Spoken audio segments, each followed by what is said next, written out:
Heads. Yeah, it's scary shit, man. It's scary shit. All the different automated things that are going on today. So many different things are automated. You know, what scares the shit out of me is these drones that they use overseas.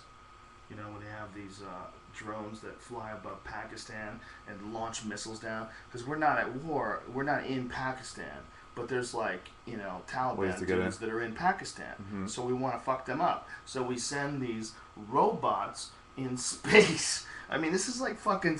This is really like science fiction. We send these flying robots that we remotely control from a base somewhere. And these dudes are literally using Xbox controllers. Because these kids are so used to playing Xbox, they know those computers so well, they just program the software to control the drones to use that same device. Wow. So they got a fucking Xbox controller, and they're controlling what if your controller goes out? Well, anything can happen. Anything can happen. It just drops over somebody's house? Yeah. Well, people have died. A bunch of people have died. A lot of civilian casualties. Really? A lot. Yeah. These drones, I mean... They're very effective, but shit, man, you're launching missiles from the sky.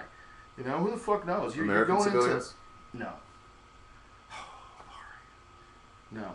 These poor Afghanistan people, they're getting jacked left and right. I mean, in Pakistan as well. It's a scary thing, man. They fired something called Hellfire missiles. Yeah. Imagine that. That's what they named them. Hellfire. Jesus Christ. You know, not like... Freedom Maker or something like that, you know? Just not pure like, death. Yeah. Death with a bad afterlife. Yeah, not like the strong arm of peace. They're no. coming from below. Hellfire to claim missiles. you. Motherfucker. Hellfire? That doesn't make you feel good.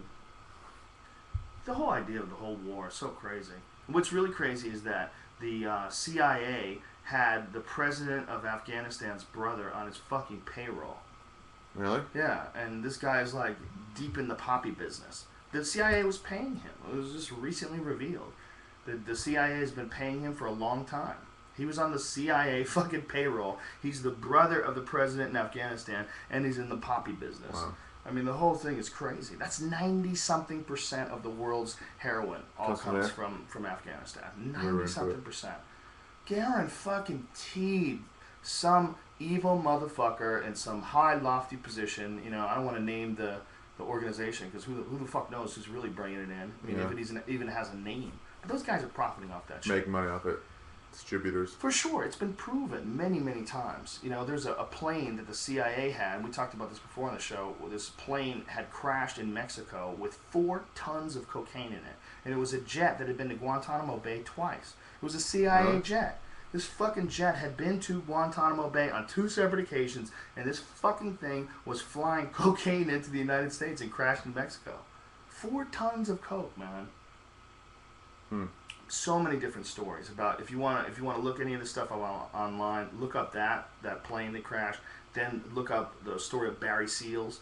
Barry Seals was a guy who was a drug runner who would fly drugs in from South America to the United States and drop them off in Mena, Arkansas in a little plane, and he would drop a parachute. Well, these 2 kids saw the drop-off one day, and they caught the kids because they didn't want the kids telling. They killed them, and their parents found out that it was a murder because the cops had said that they found these kids on the train tracks. Apparently, they placed their bodies on the train tracks. Run over.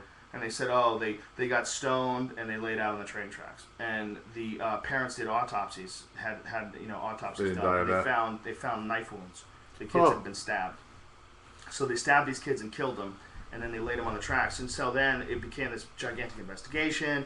Who was flying? Blah blah blah. They get a hold of this guy Barry Seals, and Barry Seals is totally spills the beans, tells the whole story, all the different shit that he did. He's ready to testify.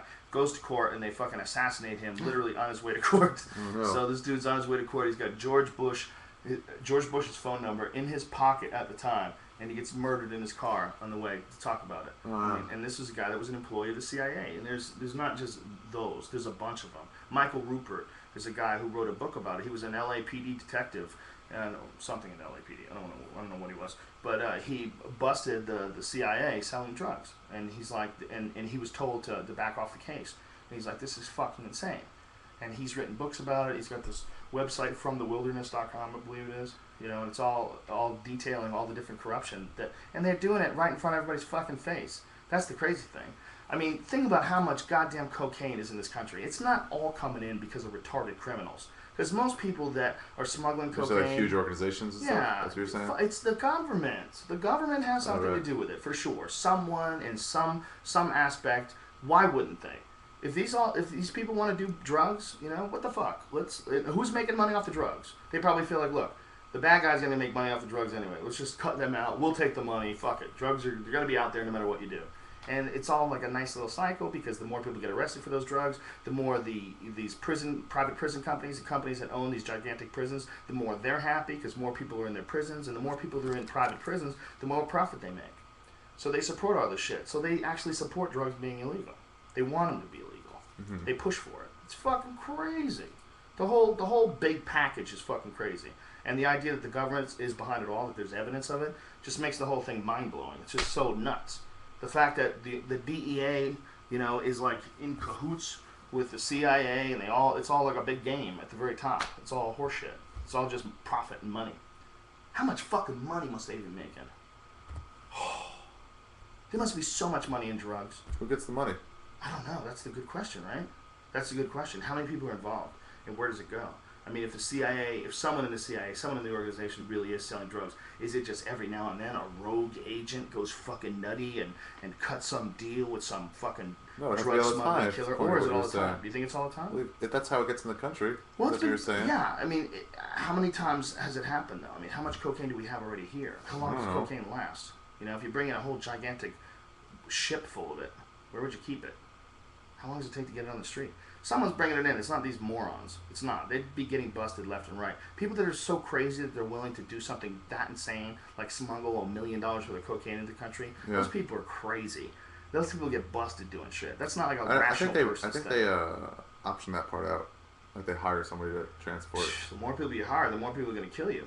Yeah. The more people you hire, the worse your idea is. Because the more people that can get busted and wear a wire and put you in jail, it's very dangerous. The smart move to do, if you're doing something like that, is to hire as few people as possible. Take your own ship over somewhere. You'll do it. That might be the way to do it. Might be the way to do it. You might have to bring your own ship. No way some cartel guy transports a ship. No, those guys don't do it. They hire other guys to do it. But that's why they always live in these fucking gigantic compounds with 15 dogs and 80 guns. And, you know, fucking nuts, man. Imagine that life. In Mexico, they're going crazy. The Mexican drug war is just off the fucking chain.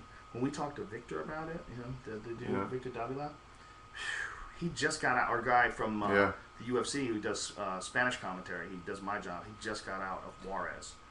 He was living in Juarez. Go! That's what he says every time there's a knockout.